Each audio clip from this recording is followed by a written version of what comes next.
Үхлийн бурхтын гавл буюу 13 болор хохмын түүх. Хүн төрлөختний тайлж чадаагүй онцгой мэт учир битүүлэг зүйлүүд одоо ч байсаар. Тэдний нэг эртний индианчуудаас өвлөгдөж ирсэн гэх Үхлийн бурхтын гавл нэртэй 13 болор хохмын тухай домог юм. Тэрхүү домогт эртний индианчуудын үлдээсэн нэгэн гэрээслэлд 13 болор хохмоо энэ ертөнцийн хэрэгтэй гэсэн газраа хатуу чанд хадгалагдаж бие биеэ харж байдаг тухай өгүүлжээ. Дэлхий дээрх болор гавлын олдуур эртний Ацтек, Инк, Майя омгийнхны соёл иргэншил тархаж байсан нутаг болох. Өдгөөгийн Мексик, Төв, Өмнөд Америк твээс ихэвчлэн олдсон байдаг. 1927 онд Төв Америкийн болор хэмээх нэртэй нэгэн шувууд малталт хийж байсан Альберт Мичел Хейденсийн шинжилгээний анги ажлаа хөнгөвчлөхийн тулд хуучин хот байсан болов гэмээр хад чулуу бүхий 33 га газрын өв сургамлыг шатаан цэвэрлжээ. Зөөлөн салхинд зориудаар төмөр тавьсан газрын утаа намжихад тэдний өмнө нүдээр хараагүй бол хүн итгэхийн аргагүй дүр зураг тодорчээ. Хуучин хотын хан хэрэм, дутуу нурсан пирамид, олон мянган үзэгч багтаж байсан болов гэмээр театр гэд бүхэл бүтэн хотын тойр гарч иржээ. Мичел энэхүү хотод Лубантун гэж нэргв. Ингээд тэр хотын тойронд ор чухам юу нуугдаж байгааг нэх ажилд археологчид орлоо. Судалгааны ажил 3 дахь жилдээ явж байхад Мичел нэг удаагийнхаа томилтонд бяцхан охин Аннагаа авч явахаар шийдсэн байна. Энэ нь 1927 оны 4-р сар буюу Аннагийн яг 17 нас хүрсэн жил байлаа. Төрсөн өдрөөрөө эртний хотын эвдэж нурсан туйрыг сонирхож явсан охин шил мэт тунгалаг зүйлээр хийсэн гоёмсог бяцхан баримл олсон байна. Энэ нь хүний толгой хэмжээтэй цэвэр уулын болроор хийсэн хохмоо байлаа. Тэр хохмоо доод ирүүнд байхгүй байв. 3 сарын дараа Анна хохмоо олсон газрын ойролцоогоос гавлын доод ирүү гэмээр болор зүйл олсон байна.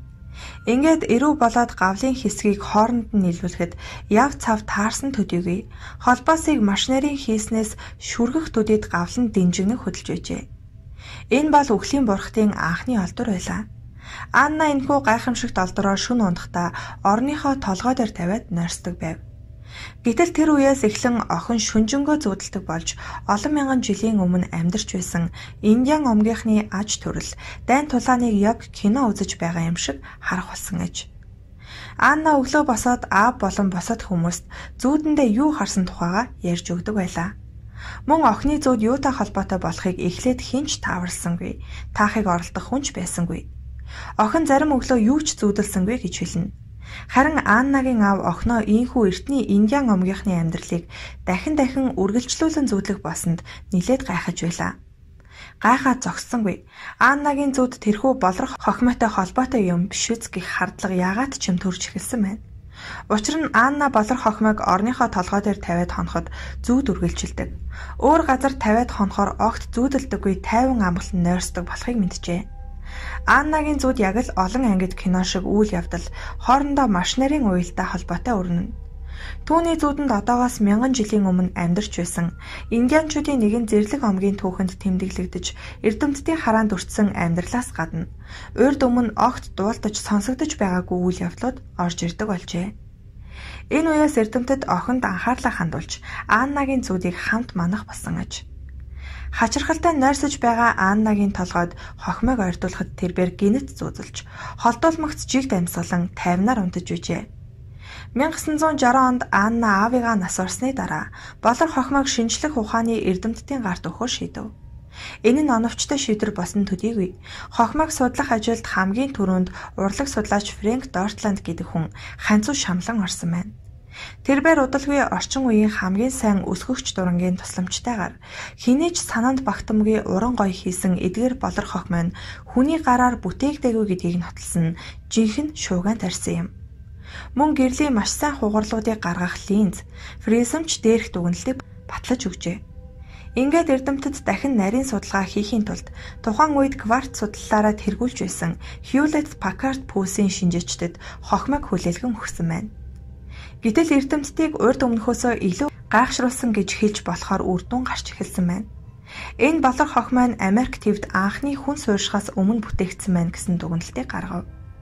Мөн болор хохмоо олдсон гадраас ийм өндөр чанар бүхий уулын болор хизээч олдож байгаагүй гэдгийг батлав. Хамгийн сонирхолтой нь энэхүү хохим нь 5.1 кг жинтэй. 125-ыг харьцах нь 203 мм байсан. Физикийн шинжлэх ухаанд урьд өмнө нь таарч байгаагүй цэвэр болроос бүрдсэн олдор гэдгийг тогтоож мөн хамгийн хатуу таст гэж үзжээ. Яг ийм болроор толгой хийх нь битгий хэл. Бөгжний жижиг чимэглэл хийхэд л хагарчих гээд байдаг тухай мөн өгүүлцгээжээ. Болор хохимыг гэрэл тавиад харахад цаад талынх нь юмс яг цонхны шилний цаанаас харж байгаа мэт тунгалаг үзэгддэг гин. Түүнээс гадна энэхүү хамгийн хатуу болроор хийсэн гавлыг чухам ямар багчаар яаж урлан бүтээснийг тайлбарлаж чадаагүй байна. Гэхдээ энэ гавлыг механик аргаар хийгээгүй. Ийм аргаар урлан бүтээхэд лавл 100 орчим жилийн хугацаа шаардах болно гэдгийг судалгаанд оролцсон бүх эрдэмтэн баталсан байна. Эдүгээ уг хохим нь Америкийн индианчуудын музейд хадгалагдаж байгаа бөгөөд сонирхсан хэн ч очиж үзэх боломжтой гин. Гэхдээ болор гавл хүн төрлөختөнд олдсон цорын ганц олдвор биш юм. Тухайлбал эдүгээ эрдэмтэд энэ олдврыг дээр өгүүлсэн эртний индианчуудын үлдээсэн үхлийн бурхтын хамгийн эхний олдвор гэж үздэг. Харин энэ үеэс хойш олдсон болор хохим нь дийлэнх нь хийц чанараараа Аннагийн усантай дүүцсэнгүй. Гэтэл хэсэг хугацааны дараа нэр бүхийн нэлээд олон эрдэмтэнд гинэт сонин бодол төрсөн байна. Тэд энэхүү болор хохимыг ямар хүнээс загвар болгон авсан байна вэ гэдгийг тогтоохоор шийджээ. Тэгээд юуны өмнө Аннагийн олсон хохимыг Нью-Йоркийн цагдаагийн газрын криминалистикийн лабораторид өглөө. Гэтэл уг хохимыг эмэгтэй хүний толгооноос загвар болгон авсан байна гэсэн дүгнэлтийг гаргажээ. Мөн үүний дараа улс орнууд ч өөрсдийн олсон болор хохимоонуудаа ээлж дараалан шинжилгээнд хамруулж, эрэгтэй, эмэгтэй аль хүний толгооноос их авсныг нь тогтоосон байна. Харин зарим эрдэмтэд эдгээр хохим нь эртдээр үед манай дэлхийд амьдарч байсан хар гаргийн хүний гавл биш үз гэсэн таамгийг төвшүүлсэн байдаг. Хамгийн сүүлд 1994 оны өвөл Америкийн нэгдсэн улсын Колорадо мужийн Кристано хотын ойролцоох эдлэн газраас болор хохимоо олдсон байна. Уг эдлэнгийн эзний эхнэр мориор цугаалж яваад гэлгар зүйл наранд солонгорохыг харжээ. Тэрээр сониуч цаандаа хөтлөгдөн уг зүйлийг аваад үзтэл шил хайлуулан хүний хохимой толгойд цутгаж байгаад дараа нь түүнийгээ базаад ив хавгүй болгосон гэмээр дүрстэй байсан юм. Түүнийг нь хожим эрдэмтэд судлаад үзтэл Аннагийн олсонтой ижил болор хохимой байх нь тэр. Харин яагаад ингэж базаад хайчихсан мэт мушгиж орхисныг өнөө хүртэл хинч тогтоож чадсангүй. Харин эдгээр хохимоо олдсон газарт хэдэн зууны турш хар гаргийн хөлөг үзэгдсэн гэх яриа амнаас ам дамжин ирсэн эрдэмтдийн анхаарлыг татсан байна.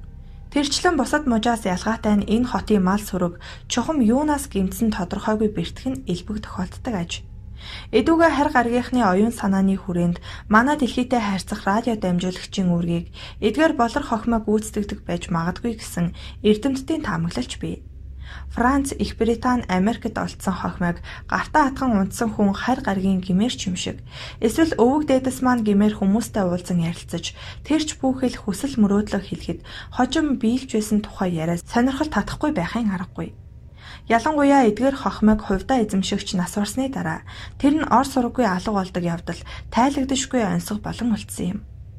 Мөн хүслийг биелүүлэгч гэж хэлж болохоор нэгэн болор хохимын эзэн Хосе Индикес 1993 онд нас барахад эрдэмтэд гэрээс нь хохимыг хайгаад олоогүй гэдэг. Ингэхэд болор хохимыг эртний өвөг дээдэс чухам юунд ямар зорилгоор ашиглаж байсан сонин. Энэ талаар мөн л янз бүрийн таамаг төвшүүлдэг. Төвдийн нэгэн ламаас олдсон Макс нэртэй хохимыг зөвхөн өвчин ангаах зорилгоор ашигладаг байсан хэмээн түүнийг худалдаж авсан эрдэмтэн Джон Паркс ярьжээ.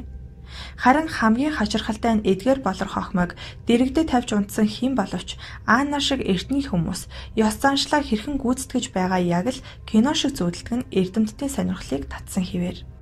Мөн бүх болор хохимыг шилэн дээр тавиад ихц доороос нь гэрэл тусгахад хоёр ухархаагаас нь яг л машины урд гэрэл асч байгаа мэт хурц гэрэл цацардаг байна. Үхлийн бурхны 13 болор хохимоо бие биеэ байн харж байдаг тухай эртний индианчуудын домог бас нэгийг хэлдэг. Тэдгээр болор хохимыг гэртээ хонуулсан нилээд олон хүн шүн янз бүрийн араатан амтан архирах мэт чимээ гарсан гэлцдэг. Гондураст Аннагийн осноос дутхааргүй болор хохимоо олдсныг үл таних хүмүүс хулгайлсан тухай мэдээ байдаг. 1943 онд Бразилийн нэгэн музейд бүлэг хулгайч нэвтрээд баригдсан бөгөөд тэд болор хохимыг хулгайлахаар Германы Анненербе хэмээх байгууллагаас илгээсэн хүмүүс болохыг нь тогтоосон.